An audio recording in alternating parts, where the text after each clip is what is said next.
notre Seigneur Jésus-Christ.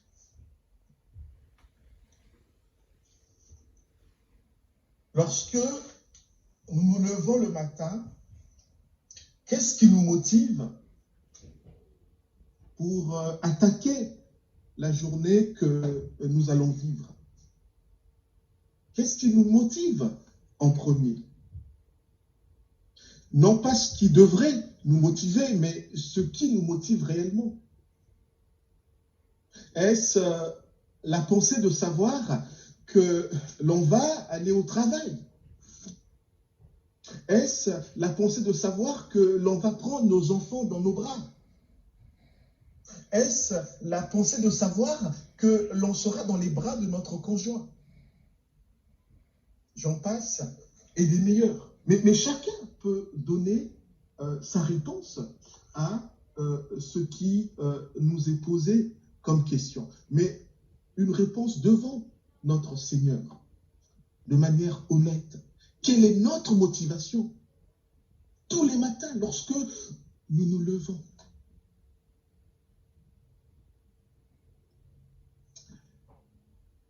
Nombreux sont les chrétiens qui tiennent des discours du genre « Viens à Jésus et tu n'auras plus de problème dans ta vie ». Alors, il est vrai qu'il n'y a pas mieux que la vie chrétienne. La vie chrétienne, nous le savons, est superbe. Mais en même temps, il nous faut le reconnaître, elle n'est pas un long fleuve tranquille. L'attachement au Seigneur coûte. Cet attachement coûte en épreuve, en renoncement, en humiliation. On pourrait ajouter d'autres coûts de notre attachement à Christ. Il nous faut être lucide et réaliste pour reconnaître que la vie du chrétien n'est en rien un conte de fées. Au contraire, vivre en chrétien comporte des risques. Il nous faut réfléchir à 2 fois avant de nous engager avec notre Seigneur Jésus, comme son disciple. D'ailleurs, Jésus lui-même ne souhaite pas qu'une personne le suive à la légère. Il ne manque pas d'avertir qui veut le suivre au risque encouru. Alors oui, il nous avertit, mais heureusement que, à côté des avertissements, il y a heureusement les promesses qui sont également attachées à notre adhésion à Christ.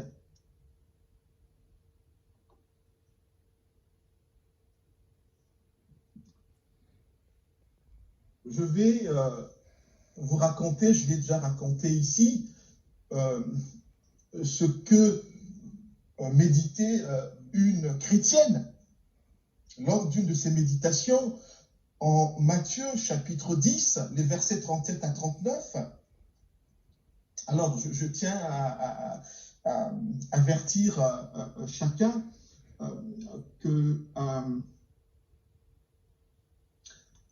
les personnages et les situations du récit que je vais raconter maintenant,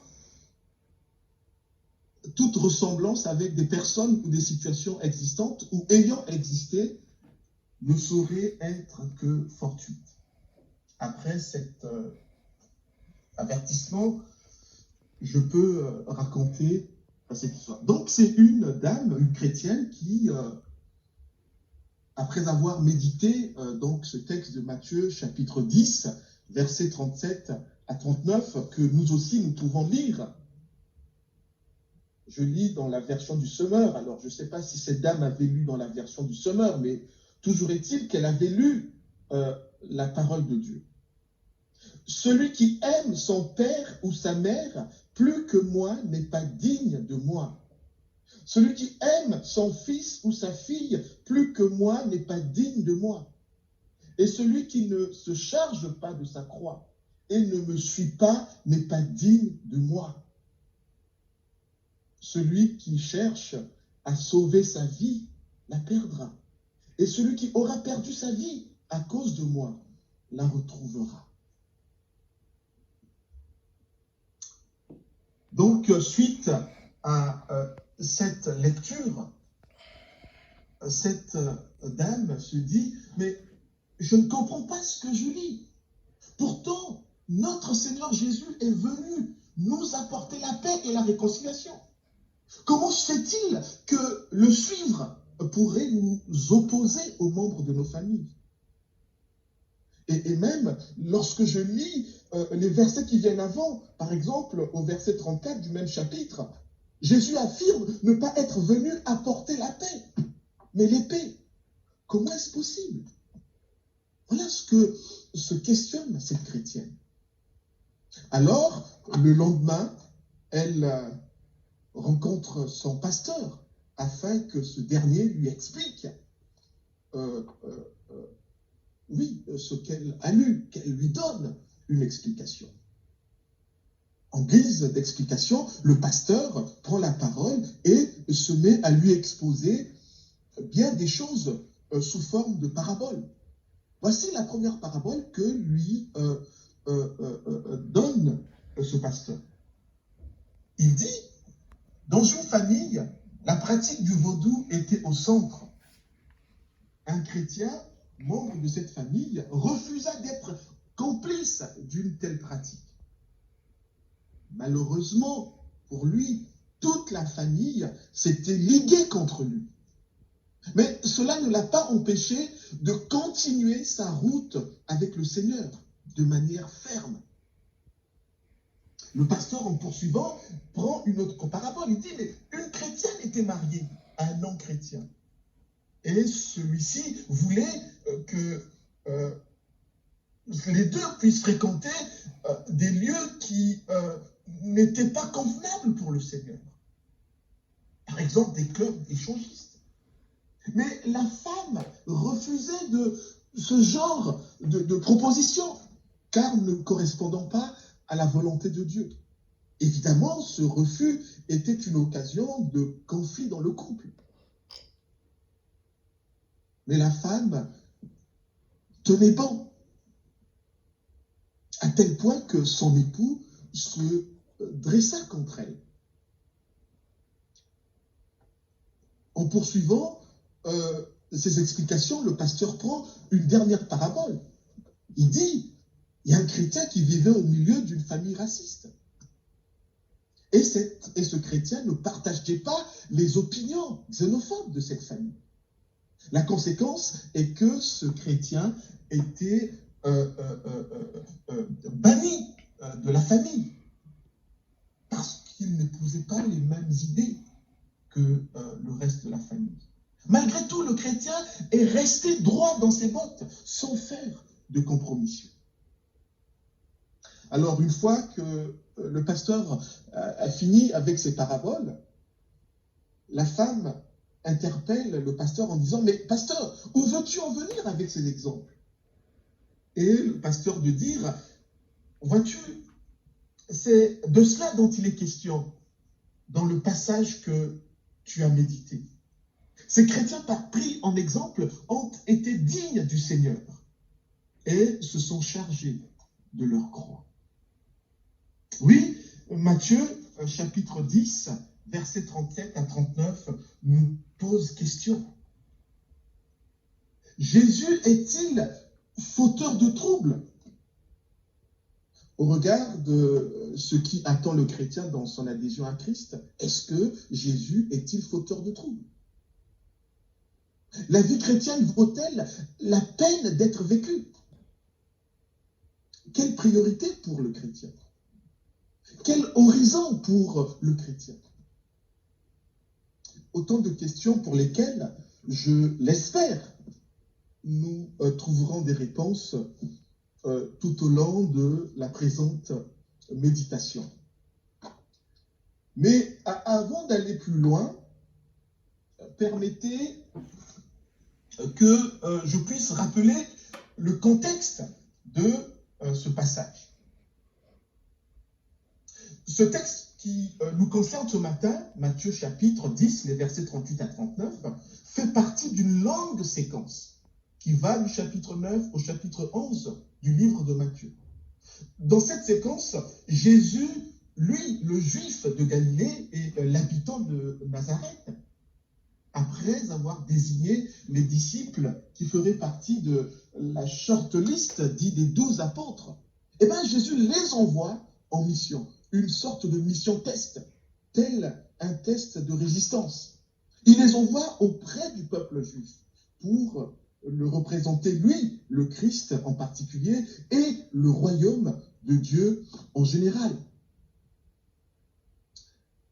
Lors de cette désignation et envoi en mission dite galiléenne, Jésus leur adresse un ordre de mission dans lequel il prend soin de leur donner des consignes, des encouragements, mais aussi des avertissements. Après cette brève mise en contexte, méditons à présent le texte en cause, en l'occurrence Matthieu chapitre 10, versets 37 à 38, que je m'en vais relire. Celui qui aime son père ou sa mère plus que moi n'est pas digne de moi. Celui qui aime son fils ou sa fille plus que moi n'est pas digne de moi. Verset 38, celui qui ne se charge pas de sa croix et ne me suit pas n'est pas digne de moi. Enfin, verset 39, celui qui cherche à sauver sa vie la perdra. Et celui qui aura perdu sa vie à cause de moi la retrouvera. Alors, il est vrai que ces déclarations de Jésus, au premier regard, peuvent nous paraître, surprenantes, peuvent nous heurter, lorsque l'on sait par ailleurs le message global qui est le sien. Et d'ailleurs, chez l'évangéliste Luc, ces mêmes propos de Jésus paraissent encore plus crus et plus choquants. Nous pouvons lire en Luc chapitre 14, les versets 26 à 27. Luc chapitre 14, versets 26 à 27. Donc Luc rapporte la même histoire, les mêmes paroles que Jésus prononce. Si quelqu'un vient à moi et n'est pas prêt à renoncer à son père, sa mère, sa femme, ses enfants, ses frères, ses sœurs, et même à sa propre vie, il ne peut être mon disciple. Celui qui ne porte pas sa croix et qui ne me suit pas ne peut être mon disciple. Voilà. Des propos, encore plus heurtants.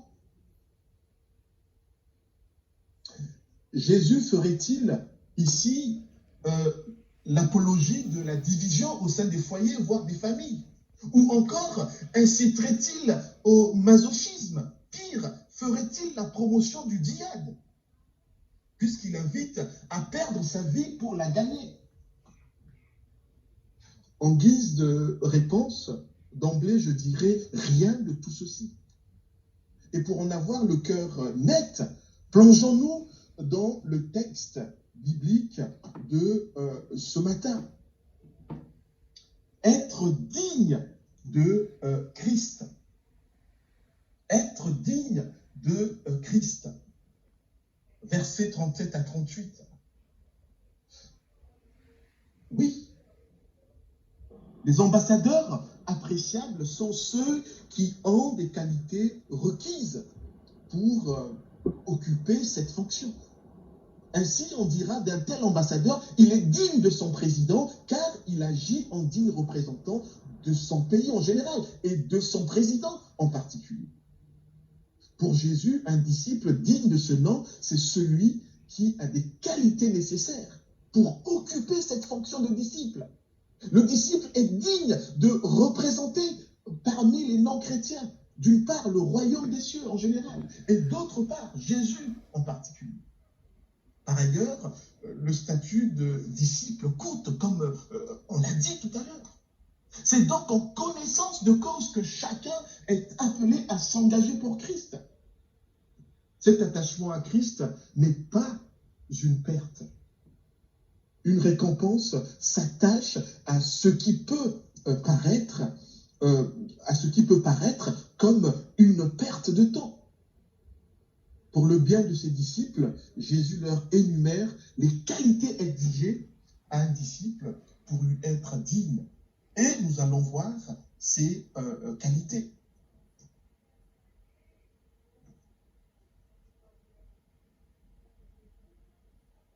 La première qualité, c'est donc le verset 37. Jésus d'abord. Le président des États-Unis d'Amérique, qui, nous le savons tous, brigue un second mandat présidentiel, donc ce président c'est Donald Trump, a pour mot d'ordre America First. C'est ce qui gouverne son action.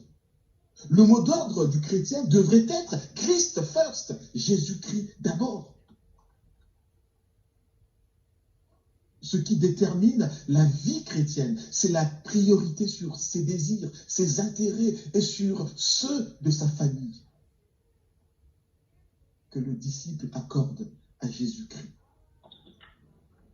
Ici, Jésus même, s'il ne prône pas les conflits intrafamiliaux, n'hésite pas, tel un lanceur de pavés dans la mare, à créer un électrochoc chez ses auditeurs que nous sommes, en leur faisant comprendre que la vie de disciple est susceptible de causer des divisions au sein des familles. Ne pas être digne de Jésus, c'est aimer père ou mère, fille ou fils. On aurait pu ajouter frère ou sœur, plus que l'on aime Jésus. Il est question ici d'avoir un bon positionnement dans nos relations avec notre famille, mais pas que. Oui, ce positionnement par rapport à notre relation avec Jésus-Christ. Suivre Jésus implique que l'amour qu'on a pour lui doit l'emporter sur celui que l'on porte à notre famille biologique. D'aucuns pourraient dire, oui, mais c'est facile pour Jésus de dire cela quand on sait qu'il n'a eu ni femme ni enfant. Oui, les gens pourraient le dire, mais oui, ce Jésus, il nous dit tout cela. C'est facile pour lui puisqu'il n'a pas de femme, il n'a pas d'enfant. Oui, d'aucuns auraient pu le dire. Et d'ailleurs, une telle situation devait être mal vue à son époque dans un village de Nazareth, un petit village. Tant dans la synagogue, on pouvait lire dans le livre de Genèse, « Il n'est pas bon que l'homme soit seul ». Et même la littérature rabbinique de l'époque n'était pas en reste, puisqu'on pouvait y trouver des citations du genre. Le ciel condamne cette chose. Et la première concerne l'homme qui n'a pas de femme. Donc, on peut imaginer que les contemporains de Jésus dans ce petit village de Nazareth, où tout est su, devaient se dire, mais ce Jésus n'est pas normal. Il n'a pas de femme, il n'a pas d'enfant. Et en plus de ça, il nous demande de renoncer à notre famille. Oui, mais c'est facile pour lui. Mais je dirais, attention, notre Seigneur n'est pas là pour nous encourager à abandonner nos relations familiales. Il ne faut pas faire dire à Jésus ce qu'il n'a pas dit. Jésus n'est pas en train de prôner la haine. Il ne fait pas non plus l'apologie des conflits ou de la discorde au sein des familles. Son intention ici est de bien faire comprendre à ses disciples qu'il ne s'agit pas d'une division systématique. Parce que tu es chrétien, tu dois te séparer de ta famille. Ce n'est pas ce que Jésus enseigne ici. La preuve, c'est que parmi ses apôtres, il y en avait de ceux qui avaient conservé leur épouse. J'en veux pour preuve ce que Matthieu, le même Matthieu nous rapporte au chapitre 8. Lorsqu'il dit, Jésus se rendit alors à la maison de Pierre. Il trouva la belle-mère de celui-ci alitée avec une forte fièvre. Il lui prit la main et la fièvre la quitta. Alors, elle se leva et se mit à le servir. C'est un indice qui nous montre que, oui, Pierre, apôtre de Jésus, avait sa famille. Il avait sa femme, puisqu'il a une belle-mère. Et si on doute de ça, il y a Paul qui renchérit en disant, en 1 Corinthiens 9, oui, il dit, n'aurions-nous pas le droit d'être accompagnés par une épouse chrétienne, comme les autres apôtres, les frères du Seigneur et Pierre? Donc, c'est un indice supplémentaire qui montre que, oui, les apôtres de Jésus, certains d'entre eux en tout cas, avaient conservé leur épouse. Donc, mais malgré tout, ils suivaient Jésus. Donc, Jésus n'est pas là pour dire maintenant divorcer, non. L'intention de Jésus n'est pas de diviser pour diviser, mais d'inciter ses disciples à bien se distinguer dans leurs croyances, dans leur attitude et comportement par rapport aux non-chrétiens, fussent-ils des proches. En effet, comment est-ce que ces incroyants viendront à Christ si le croyant mène une vie identique à la leur? Il n'est donc pas question d'inciter au divorce ceux qui suivent Jésus. Ce qui serait d'ailleurs contraire à l'enseignement que Jésus donne lui-même en partie à ses mêmes disciples. Je vous renvoie à Matthieu 19. Il ne s'agit pas non plus d'encourager à l'abandon de ses enfants ou de ses parents. Je vous renvoie à 1 Timothée chapitre 5, versets 10 à 16. Non, ce qui est en jeu ici, c'est la priorité que l'on doit accorder à Jésus, surtout dans le cas où la volonté de la famille est contraire à celle de Jésus. Ce qui est enseigné ici, c'est le Jésus d'abord. Les exigences de Jésus doivent l'emporter sur celles de la famille. Rien, même pas un lien familial, ne doit empêcher un chrétien digne de ce nom de témoigner prioritairement son obéissance au Seigneur Jésus. Moralité, selon Jésus, pour être apte à être son disciple, il faut que sa volonté, à lui, passe avant celle de la famille. Ainsi, le disciple sera digne de lui. Dire cela ne fait pas de Jésus un fauteur de troubles dans les familles. Rappelez-vous de ces 3 paraboles de tout à l'heure. Dans la première parabole, on a cette famille qui pratique le vaudou. Mais le chrétien qui se trouve dans cette famille refuse d'aller dans le sens de cette pratique. Et il en paye les conséquences. Dans la deuxième parabole, on voit que cette femme mariée à un non-chrétien refuse d'aller dans des lieux qui ne glorifient pas le Seigneur. Elle, là aussi, elle en paye le prix. Et enfin, dans la troisième parabole, ce chrétien qui est dans cette famille où il y a cette idéologie du racisme refuse d'épouser une telle idéologie. Et lui aussi, il en paye le prix. Et bien, dans ces 3 paraboles, les chrétiens ont été dignes de Christ. Qu'en est-il de chacun d'entre nous? Qu'en est-il de chacun d'entre nous? Deuxième qualité pour être digne de Christ, porter sa croix, le prix à payer pour suivre Jésus-Christ. Verset 38. Il est dit, « Et celui qui ne se charge pas de sa croix et ne me suit pas n'est pas digne de moi. » Alors, nous le savons, on le dit souvent, on ne peut pas faire d'omelette sans casser des œufs. C'est une citation d'Honoré de Balzac. Et oui, on n'obtient rien sans faire des sacrifices. Bien qu'à ce stade, donc dans Matthieu chapitre 10, Jésus n'est pas encore entré dans la passion par le biais du poteau d'exécution, la croix. Ne pas être digne du Christ, c'est ne pas se charger de sa croix. Alors, sans prétendre imiter Christ dans sa mort à la croix, Jésus note que le disciple qui n'accepte pas les conséquences de son choix ou de son positionnement à Christ ne peut être digne du statut de disciple.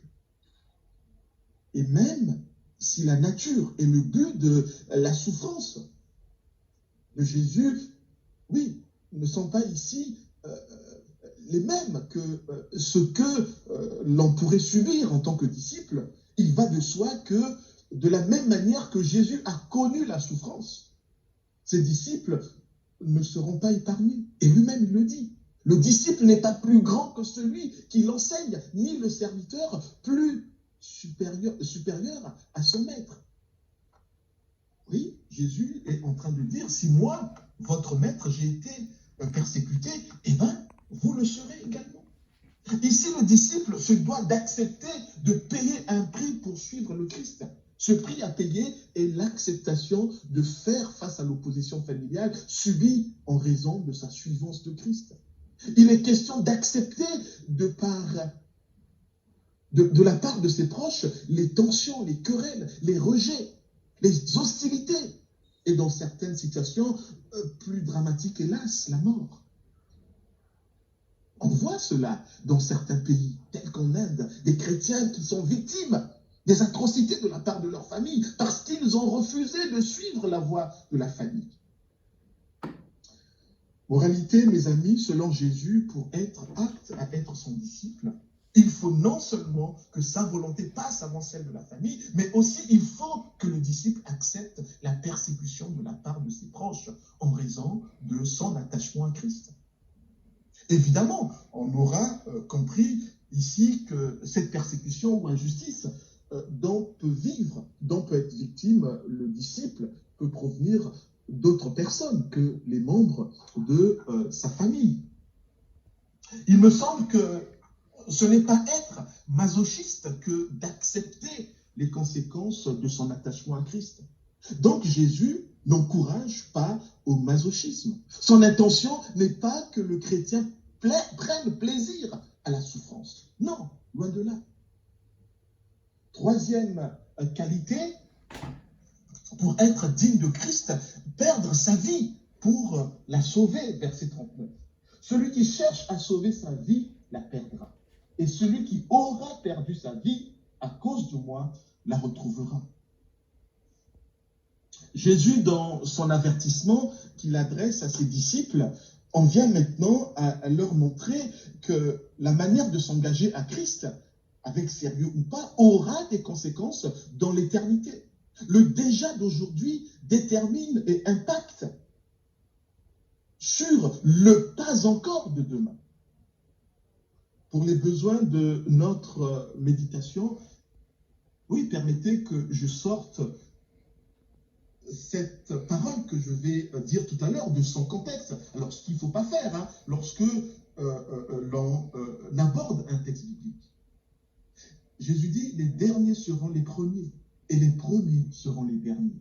Alors oui, aujourd'hui, ceux qui veulent profiter de ce monde sans faire attention à Christ, ils sont peut-être les premiers. C'est comme ça que le monde les perçoit.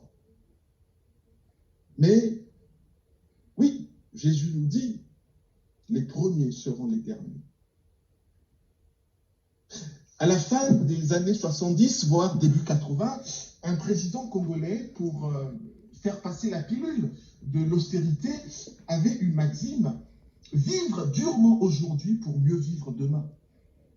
De cette maxime, des expressions sont nées, telles que serrer la ceinture. Serrer la ceinture aujourd'hui pour la desserrer demain lorsque la situation économique rentrera dans sa phase d'embellie.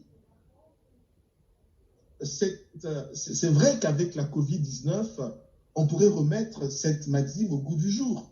Vivre durement aujourd'hui pour mieux vivre demain. Oui, accepter les mesures contraignantes aujourd'hui pour vivre mieux demain.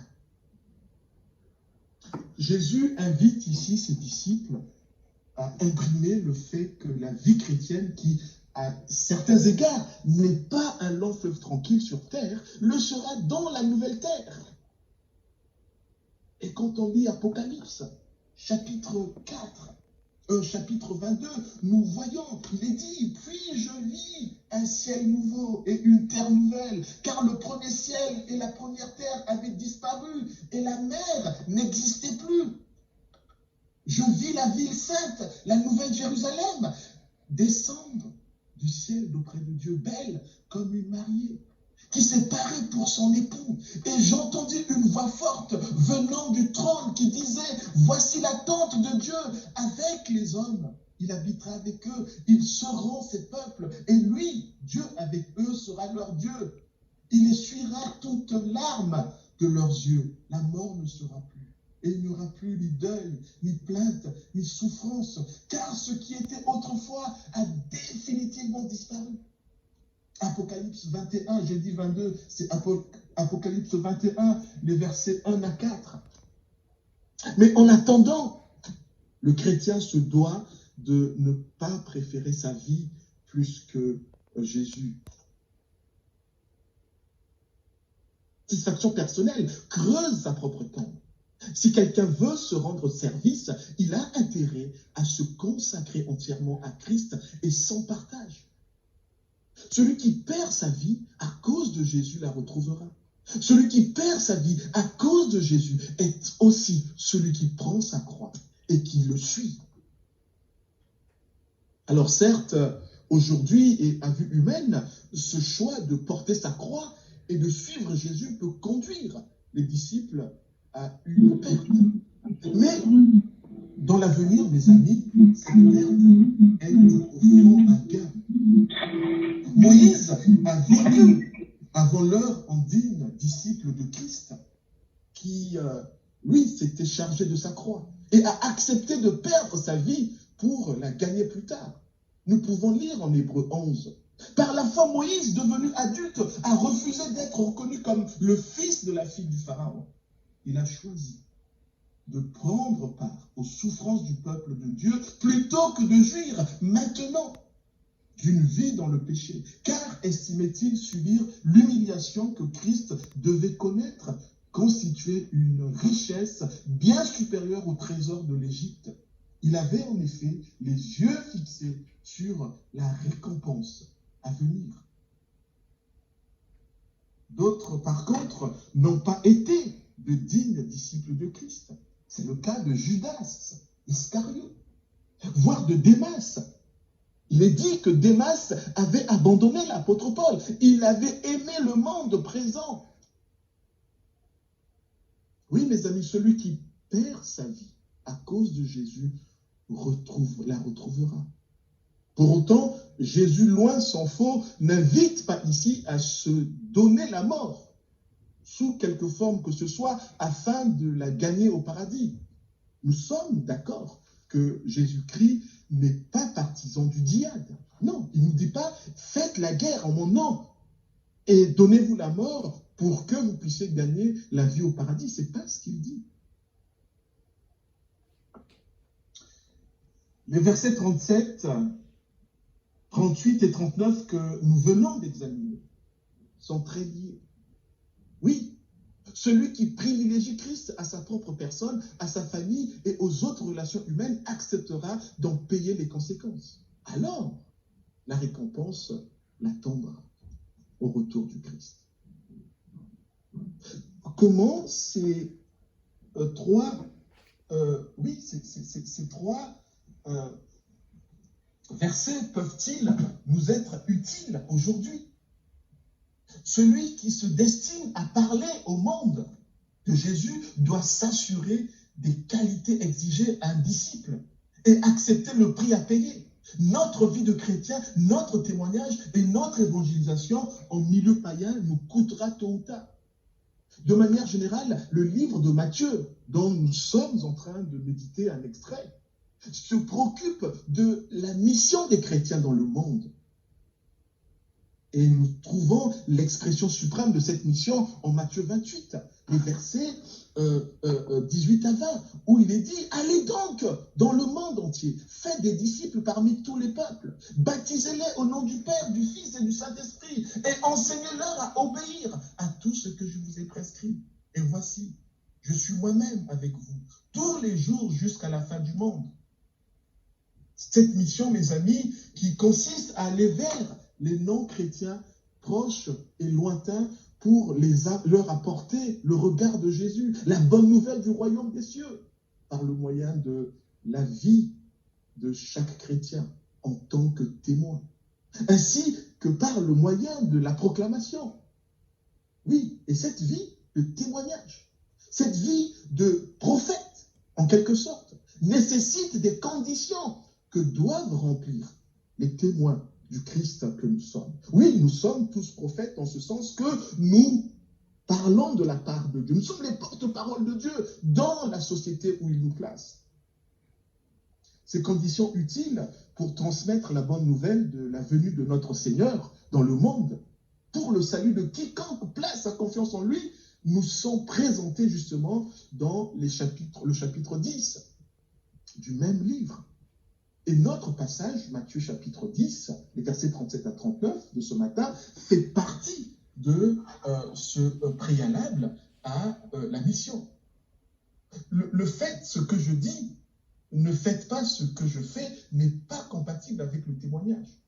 L'Église en général et le chrétien en particulier, en tant qu'Église dispersée, doivent être crédibles et pertinents afin que le message proclamé soit audible pour ceux du dehors que nous voulons voir intégrés dans le royaume de Dieu.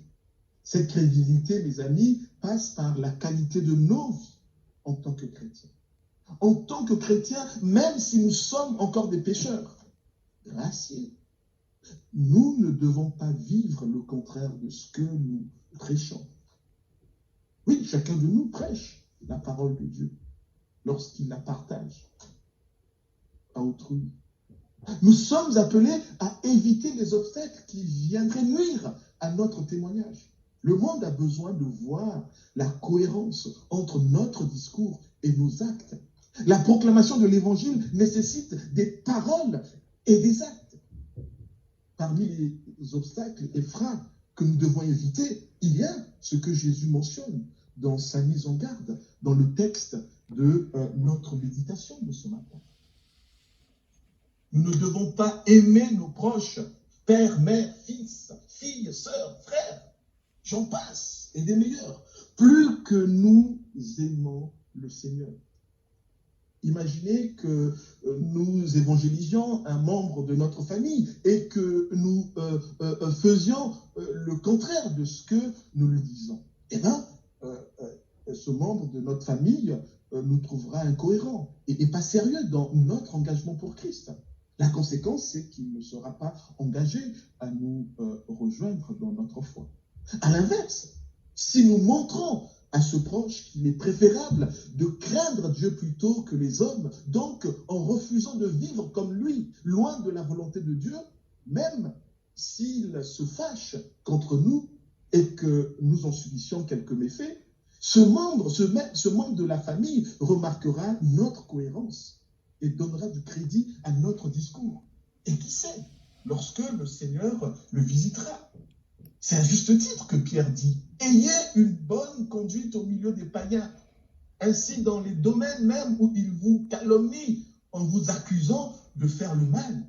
Ils verront vos bonnes œuvres, vos bonnes actions, et loueront Dieu le jour où il interviendra dans leur vie. » Ce qui est dit ici est aussi vrai pour tout autre type de relation que l'on peut avoir, amis, collègues, voisins, ainsi de suite. Vivre selon ce principe d'aimer ou de craindre Jésus plutôt que les hommes nous place dans la voie des disciples du Christ, digne du disciple, digne de ce nom. Dans l'édito les cahiers de l'école pastorale de mars 2019, l'édito de Nicolas Farelli, il est dit, je vais le lire, « Je suis récemment tombé sur cette magnifique citation de John Stott. Très jeune, à 17 ans, il était déjà persuadé de son appel pastoral, mais cette conviction n'était pas partagée par ses parents. Dans un courrier envoyé à son père, vers la fin de ses études universitaires, il lui a donné plusieurs raisons pour sa décision, la première étant obéissance à mon appel. Quelle que soit ton opinion, j'ai reçu un appel définitif et irrésistible de la part de Dieu pour le servir dans l'Église. Dorénavant, ma vie pourrait être décrite en ces termes. Mise à part pour l'évangile de Dieu, il n'y a pas de plus grand service. Je n'en demande aucun autre. » C'est ici un modèle de comment donner la première place à Christ. Et je nous poserai cette question. Sur une échelle de 1 à 10, 1 étant la note la plus basse et 10 la plus élevée, en fonction de votre propre expérience.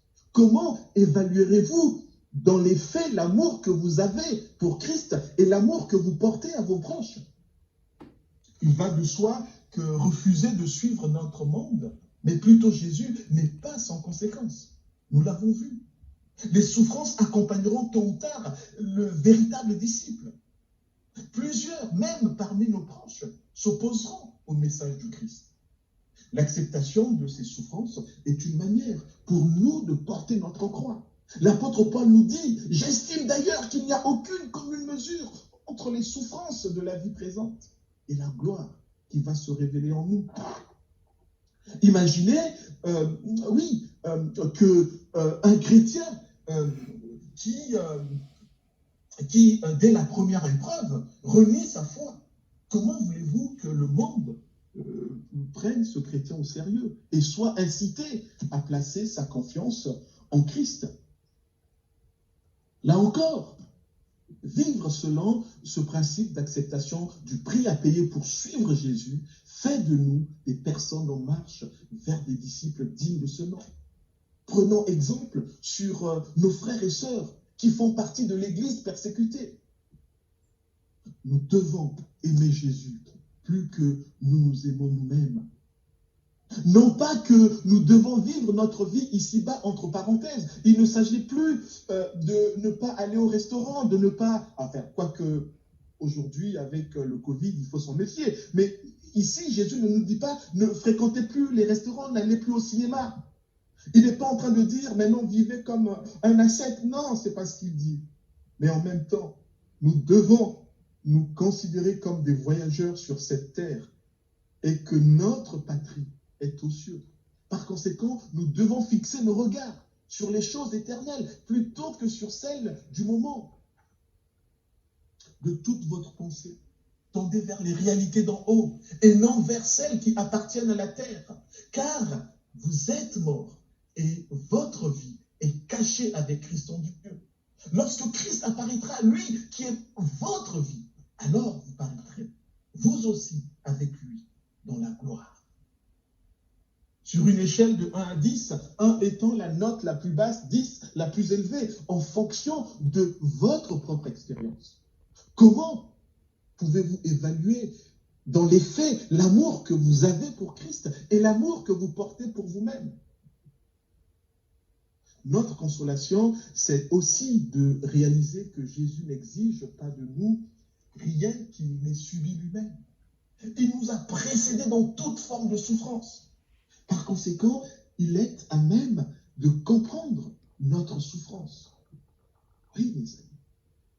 Il est à même de comprendre notre souffrance, puisque lui-même est passé par tout type de souffrance. Donc, nous ne serons pas seuls dans la souffrance. Il sera là avec nous. Il nous faut conclure